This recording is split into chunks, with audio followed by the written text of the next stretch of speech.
Seems to be all right this time. Okay, well, time to clap again. Yeah, you just want to clap. 3, 2, 1, clap. So, would you like to introduce yourself? Yeah, definitely.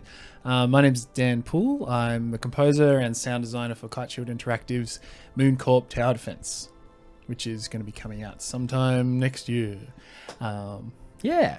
Yeah, awesome. And so, what roles do you perform in Kite Shield outside of being the composer? So outside of being the composer, I work a lot on implementing the sounds within the game. So anything you hear from guns firing, aliens squelching, aliens moving, all that kind of stuff, as well as the menus and in the office, all the sounds that you hear in there as well. And so, for games specifically, what's the kind of inspiration for you on that front? Yeah. So the inspiration for me is to try and create immersive, atmospheric sort of soundscapes that bring people into the game. So I was inspired a lot by Skyrim and a lot of other RPG games. I played a lot of racing games as well. So I found that the music really impacted upon my involvement in the game and how much I enjoyed it. So, whether I was being attacked by a random wolf in Skyrim, or I was racing a rival in Need for Speed or something like that. Those kind of soundtracks really put me right into the game. So that's kind of what I want to create with Moon Corp.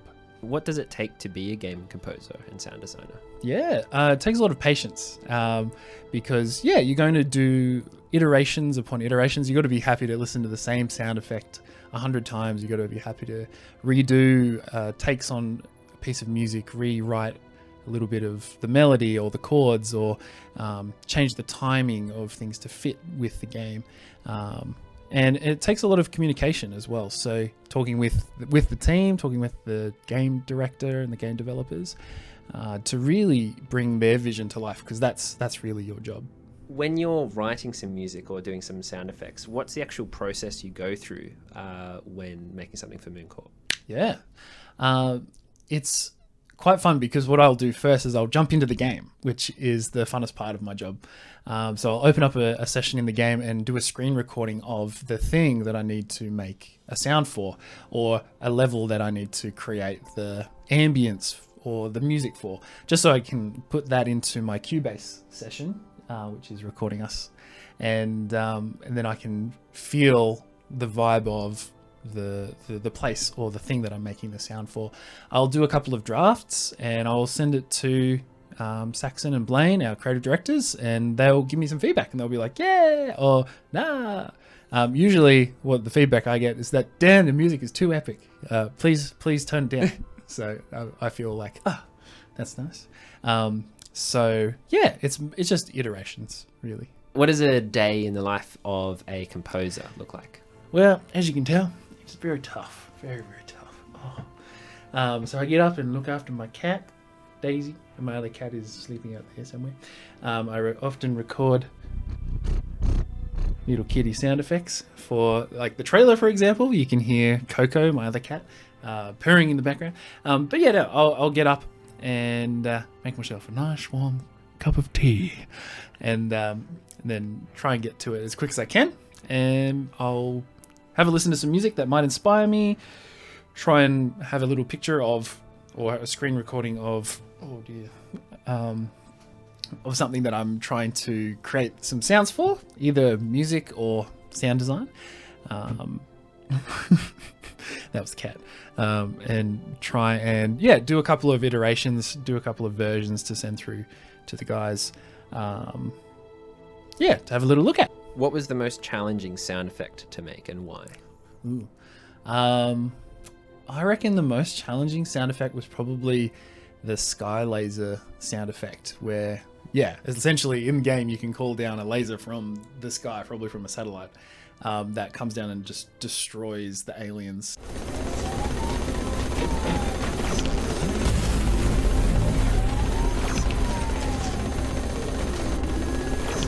So that one was probably the hardest one to create, along with the literal, one of the aliens that sort of crawls along, drags himself through through the ground.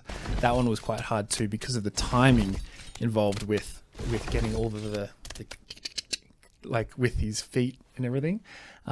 So yeah, those were probably the most challenging. What are you looking forward to most in Moon Corp at the moment? Ooh, at the moment, I'm really looking forward to releasing the main theme soundtrack. That was not the whole soundtrack, but the main theme for our potential players out there. So I'm looking forward to actually putting the soundtrack together and having that as a releasable little unit. Once I've finished them, I've probably done half of the songs, half of the pieces that need to be composed. So yeah, I'm really excited to hear the final product of all of them together. So yeah. Hey, this is Future Dan with Daisy and Coco. Very cuddly, comfortable cats. Just wanted to wrap up the video properly. We forgot to film it. So yeah, I hope you found this video fun and enlightening. And Moon Corp is available to wishlist on Steam. So please go jump on the page and wishlist it and support us. It would really help. And you can follow our development on Twitter over here or there. Let's go up the top here. You can click on the link there. All the links for our stuff is in the description. So head on down there to check that out. And we plan on making more devlogs like this in the future. So please consider subscribing for more Moon Corp details. Oh, here's the pizza. See you later.